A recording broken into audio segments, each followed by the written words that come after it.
My name is Claudia Herrera, I'm 40 years old, and I was born in Guanajuato, a town full of hills and ancient stories in the heart of Mexico.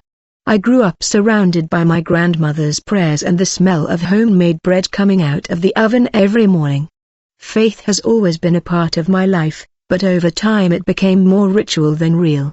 I still believed in God, but from afar, as if he were a childhood memory kept in a dusty box. I work as a history teacher in a public school. I enjoy talking to students about ancient civilizations and how choices shape people's destinies, but ironically, I've never given much thought to my own destiny. Until that day, it was a hot March afternoon.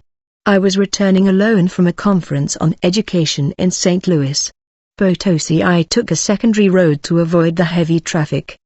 The surrounding mountains seemed to be sleeping under the sun and everything was silent as if the world had breathed. I felt strangely calm. I turned on the radio. An old song started playing and then everything happened absurdly and quickly.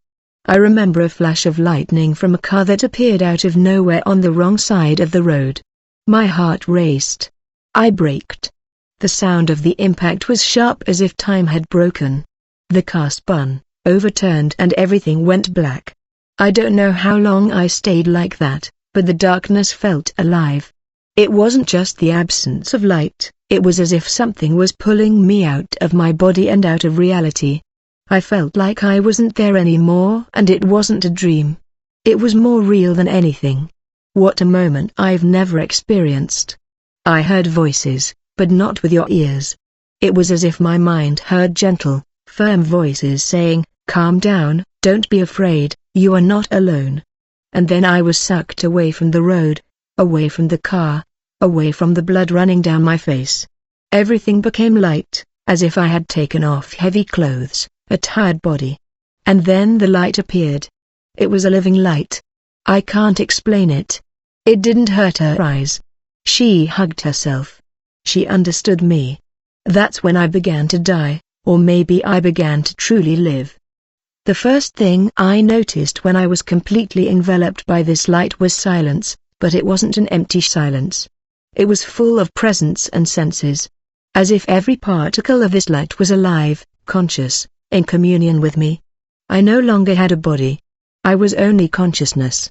It was a point of perception, free but incredibly lucid, and for the first time in years, I felt completely at home. There was neither earth nor sky, everything was made of the same luminous substance, as if I were immersed in the heart of a star, but without warmth, without weight. It was pure love, not human love with its doubts and jealousies. It was a love that crossed everything, that knew who I was, even to the last thought, which I never confessed to anyone, and yet it accepted me, it welcomed me. It was then that I saw them. Beings appeared around me. They didn't walk, they didn't speak with words, but I understood them perfectly.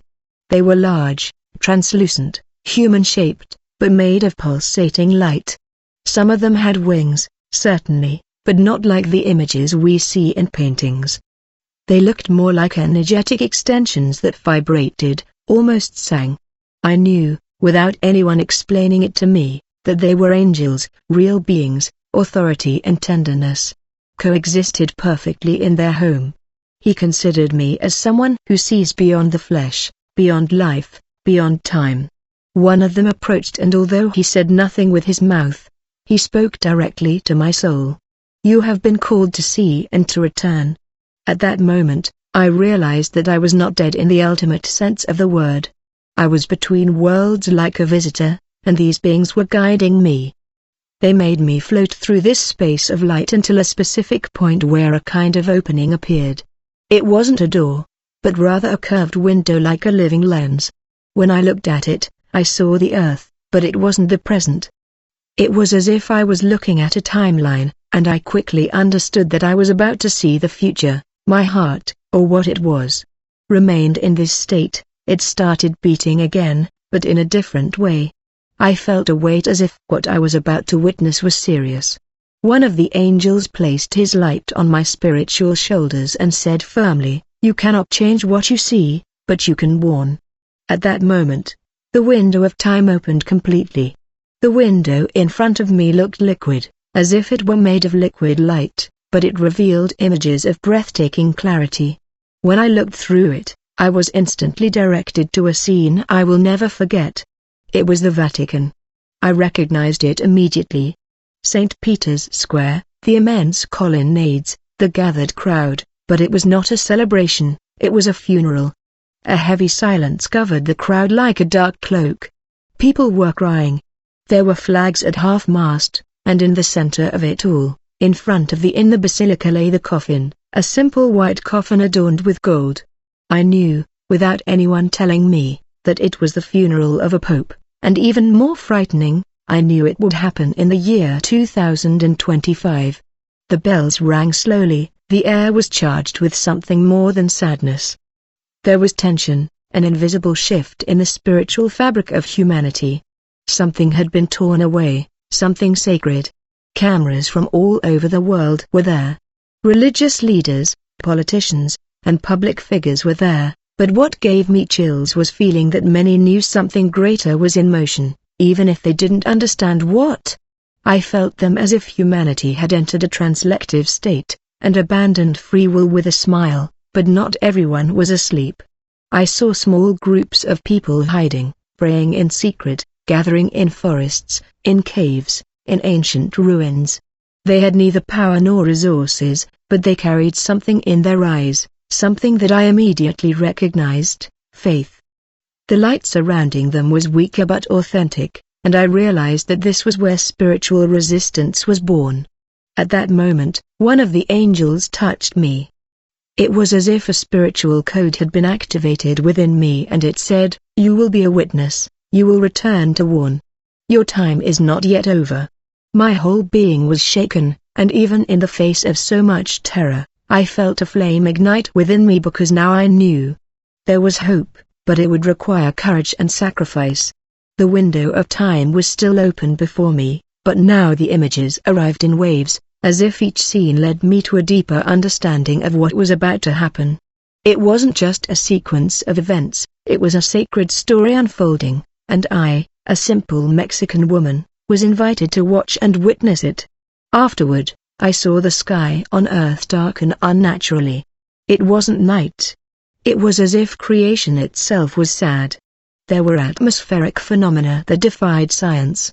Auroras in places that had never seen them. Shooting stars that looked like messages. Unusual eclipses. But the most striking thing was the bleeding sky. Red clouds that took the shape of an inverted cross. Faces that wept. People were watching, taking pictures, making jokes on social media. Few people understood. The Guardian explained everything with reassuring speeches. These are just reactions. We have control over the climate, and people believed, but inside me, something was burning, an urgency, a weight. It was as if every sign in the sky was a silent cry from the Creator. Wake up, time is running out. Then the angels showed me another scene. It was a child, only 7 years old, in a refugee camp. She was holding a small cross made of 2 sticks tied with a string. He cried silently. All around her, there was chaos, soldiers, fire, but this small cross shone, and the angel said to me, "It is in the little ones, in the forgotten, in those the world rejects, that the light finds its way." It tore me apart inside. I cried, and for the first time, there in this dimension, I felt something like guilt for all the times I cared more about comfort than the truth. That's when I was shown a mirror, but it didn't reflect my physical face. I reflected my spiritual life. I saw my choices, my unspoken words, my cowardly silence, my mechanical prayers, all of them, and there was no trial, there was only the truth. Pure absolute, and that's when I understood that judgment begins within, in the innermost being, what we choose every day when no one is watching. The angel touched me again and said something that still touches me today. Go back. The moment is near, and many can still awaken at that moment. I knew my return would be certain, but first, I still had more to see, and the hardest part was yet to come. After the global visions, the light around me changed, it became more intense, almost blinding. and the angels, previously serene, were now moving, as if something greater was about to be revealed. It was as if the spiritual atmosphere was about to break. One of them approached and said solemnly, "You have seen the effects, now you will see the source." I was taken to another space. There was no time there, no form, it was committed to the heart of the invisible, and before me a battle began to unfold that was not made of swords or bombs, but of intention, thoughts, unspoken words, hidden feelings. I saw dark forces that fed on anger, envy, pride. They were like living smoke, winding between human souls, whispering sweet lies, distorting the perception of the truth, and the most frightening thing was that many people didn't even know they were being used. I saw men and women defending noble causes with faces full of justice but with hearts filled with ego and vanity. I saw spiritual leaders falling, families grumbling from within, young people indulging in an endless stream of distraction, all of which fueled a hidden structure and an invisible spiritual network that was preparing the throne for the great deceiver. But on the other side, there was also light. I saw anonymous souls praying alone at night in silence, without likes, without applause. I saw mothers praying for their children with tears. I saw men giving up their power to follow their inner voices. I saw children healing wounds with simple gestures. Each act of pure love generated a growing light. And this light hurt in the dark. The angel then revealed, "The war to come will not be won by force, nor by politics, nor by shouting. It will be won internally, through choices that no one sees." On the secret hotel of the heart, I trembled because now I saw everything. The external scene was only the tip of the iceberg. The real battle was spiritual, and it was daily, personal, silent. I looked at the earth once. Moreover, I saw a crowd heading towards a smiling, distracted abyss. I saw others trying to wake up, screaming, but being ignored. I understood that my role upon my return would be to join the latter. Be one of those voices, even if no one listened at first. At that moment, I felt a slight pull. The light began to change tone.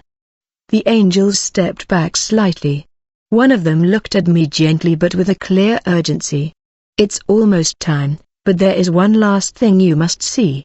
And then a new window opened before me. The new window that opened before me no longer showed a city of war or a familiar face. Instead, I was taken to a completely different place. A valley of peace. Golden skies like sunrise after a storm. In the center of this valley, there was a colossal tree with roots that seemed to reach the heart of the earth and branches that it touched infinity.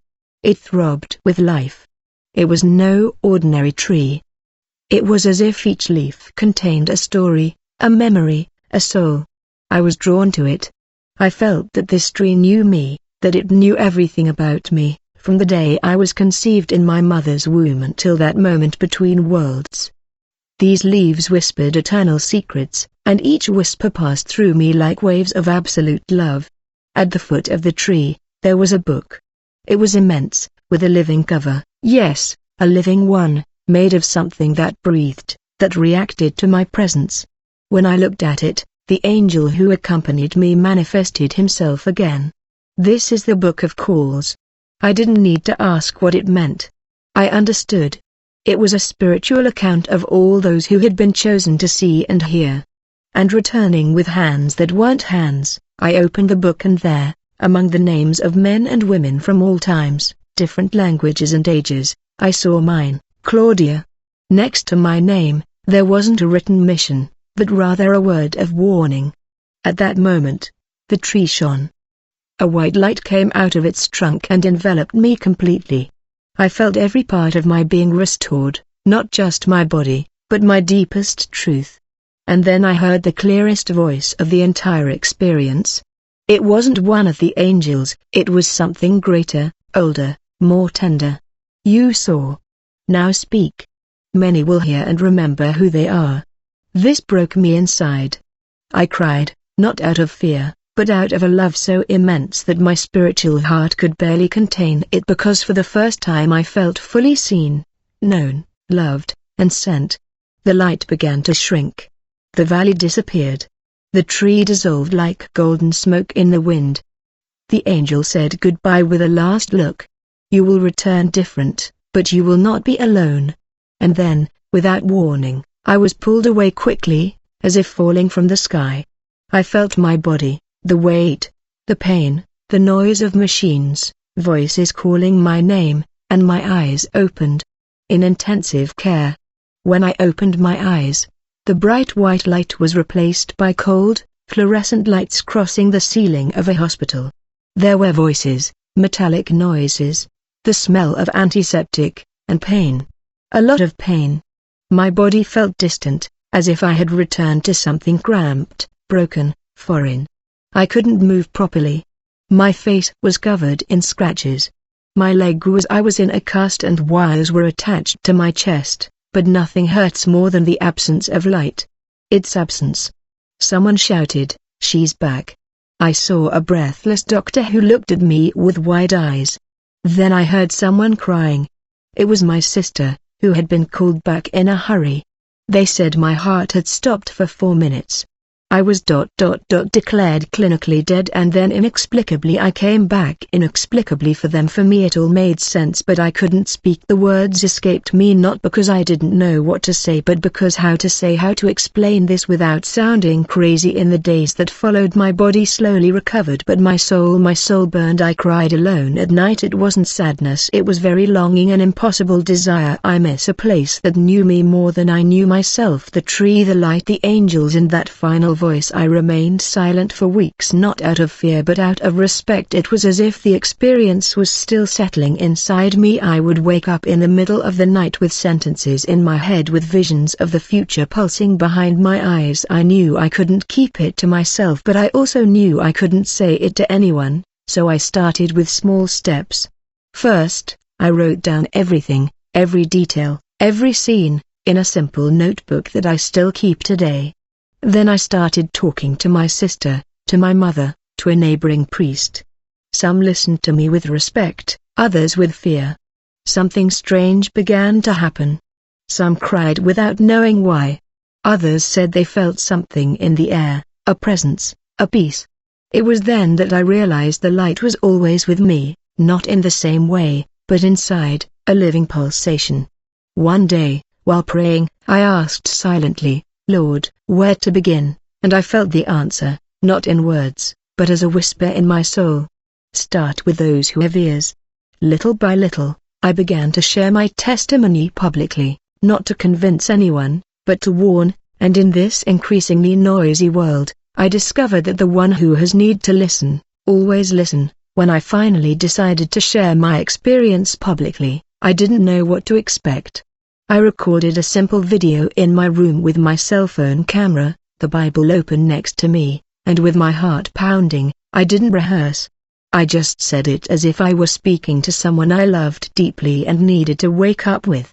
I said it all: the light, the angels, the tree, the time window, the death of the Pope, the Guardian, the beginning of the tribulation, and the last message I received: "Come back and let us know, the time is near." I posted the video and turned off my cell phone. I remained silent for the rest of the day. Deep down, I expected criticism, maybe mockery, but I didn't expect what was coming. Thousands of people started watching, sharing comments, and some treated me like from visionary to crazy, but what surprised me were the private messages, hundreds, then thousands. People said that something inside them had shifted when they heard my story. People who hadn't prayed for years and felt like getting down on their knees. Mothers who began praying with their children before bed. Young people who felt a fire in their chests and returned to seek God. It was then that I realized it wasn't about me, it never was. It was about Him. About the call, about the emergency. But it wasn't all easy. I lost friends. Colleagues looked at me sideways. I was invited to participate in worrying conversations in which they tried to convince me to put it aside. They said I was affected. Everyone said it was just an illusion caused by the trauma of the accident. But the light I saw was not an illusion. The bodily pain was real, yes, but the peace that remained in my soul after that experience was more real, a peace that does not depend on circumstances. Once it cannot be explained, it is experienced. Today I continue my work as a teacher, but now I teach more than history. Teaching has become a spiritual act, and each student is a sacred soul. I speak carefully. I pray silently for them, and sometimes I leave clues, small invitations to the light. I live in constant prayer. Observe the signs, and yes, the year 2025 has arrived. The feeling that something is approaching is stronger than ever. I see it in people's eyes, in the hustle and bustle of the world, in the acceleration of events, as if something were about to be born or collapse, but I am not afraid because I have seen it. I know that we are not alone, even in the darkness. The deepest light always finds those who want to be found. Today, when I look at the sky at dusk, this golden light that touches the rooftops and fills the streets for a moment reminds me of the place where I was. The light that doesn't blind but reveals, angels who don't speak but awaken from the living tree. From the book, and the voice that called me by name. Not a day goes by without me remembering it. Sometimes it's only a second, an unexpected thrill, a tear in the middle of a simple prayer, a fleeting memory of how it all seemed eternal. The memory returns. I see the window opening again within me, as if time were saying, there is still something to accomplish. It's 2025 now, exactly the year one was shown. Everything I saw hasn't happened yet, but the signs are everywhere. People are running, shouting, getting distracted while the pieces silently fall into place. The smoke of deception is already in the air. I feel it in the words I hear, in the images I see, in the values exchanged, but I also see,